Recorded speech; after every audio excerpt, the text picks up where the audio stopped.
Votes ज्या प्रकारे आले, मला जनतेचं खरंच खूप कौतुक वाटतं, की एखादी अशी मुलगी जिला काहीच पाठीमागे सपोर्ट नव्हता जास्त आणि जी उतरली होती पोहायला, तिथे सगळे स्विमर्स होते. ज्या तलावात ती पोहायला गेली होती, तिथे सगळे स्विमर्स होते. मीच कुठेतरी हातपाय मारत होते. पण मला एवढंच होतं, की मी जर पहिल्या दिवसापासून माझा गेम दाखवला आणि ॲक्टिव्ह राहिले, तरच मी या सगळ्यांच्या मध्ये कुठेतरी छाप सोडू शकते आणि तर मला लोकं वोट्स करू शकतात.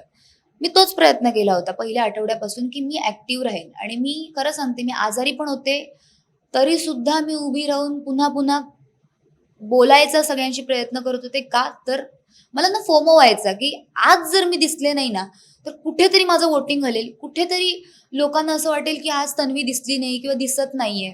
कारण दिग्गज होते माझ्यासमोर आणि मला दिसणं कुठेतरी इम्पोर्टंट होतं. सो मी दिसण्याचा प्रयत्न करत होते. माझ्यासाठी खूप टफ होतं ही गोष्ट. पण जी फेक पी-आर मला सांगितलं गेलं बाहेर पडल्यानंतर, की "तन्वी, तुला जिंकवण्यासाठी जितके प्रयत्न नाही झालेत ना, तितके तुला हरवण्यासाठी प्रयत्न झालेत." जे की चांगली गोष्ट आहे. मी त्याला पण खूप स्पोर्टिंगली घेईन, की खरंच मी खूप चांगली खेळत होते म्हणून मला हरवण्याचे प्रयत्न झाले असतील. अ, मला हे कुठेतरी म्हणजे असं वाटलं, की मी माझं 100% आतमध्ये देत होते आणि जितकं रिअल होईल तितकं राहण्याचा प्रयत्न करत होते.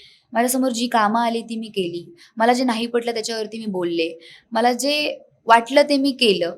भाऊंच्या चुका ज्या दाखवल्या गेल्या भाऊंनी त्याच्यावर सुधारणा केल्या. बरं त्या सुधारणा करून मी बोलून पण दाखवलं, की हो मी सुधारते. मी माणूस आहे, मी चुकणार तर मी सुधारणार आहे. तरीसुद्धा मी फेक आहे. मी माझ्या नात्यांसाठी कुठे, कशी उभी राहिले हे मला सांगायचं सुद्धा नाहीये. कारण हे मी बोलणार तर पुन्हा त्यांचं होतं, की मोठेपणा करते, असं करते, तसं करते. तर मला सांगायचं नाहीये, ज्यांनी सगळ्यांनी बघितले. नाती मी करते तरी मी फेक आहे. मी असं पण नाही, की मी सडनली नाती बनवली. माझी जर्नी होती नात्यांची. तिथे पण मी फेक आहे. एवढं मी फेक आहे, हे जर दिसत होतं, तर मग आधी कोणी का नाही बोललं आणि डायरेक्ट तिकीट टू फिनाले मिळाल्यानंतरच का बोललं गेलं? म्हणजे ही स्ट्रॅटेजी होती का? की 90 दिवस भारी पडले स्ट्राँग तन्वी प्लेयर म्हणून आणि आता स्ट्राँग तन्वी बॉन्ड्समध्ये पण दिसते आणि स्ट्राँग तन्वी व्यक्तिमत्व पण दिसतंय. मग कुठेतरी हिंट बाहेर द्यायची होती का, की फेक आहे हे चालू करा म्हणून? पण तो त्यांचा गेम होता आणि त्यांनी माइंड गेम खेळला आणि छान प्रकारे खेळला. ज्याला मी दाद देईन. बिग बॉस हा गेम शो आहे आणि त्यांनी तो खेळला. सो कुठेतरी त्याच गोष्टीमुळे फेक, फेक, फेक, फेक हे 13व्या आठवड्यापासून सुरू झालं. म्हणजे मी पूर्ण घरामध्ये 2 आठवडे काढलं फेक, फेक, फेक, फेक. जे मला हर्ट होत होतं. पण मग मी जनतेला हे नाही म्हणणार, की मी फेक नाहीये. त्यांची मतं आहेत, त्यांचे पॉइंट ऑफ व्ह्यू आहेत ते, की मी फेक आहे. पण बाहेर आल्यानंतर मला मी एवढंच सांगेन, की ज्यांनी माझा राग केलाय ना, त्यांना कदाचित त्यांच्या मनावरती तसं बिंबवण्यात आलंय, की तन्वी कोलते अशी आहे.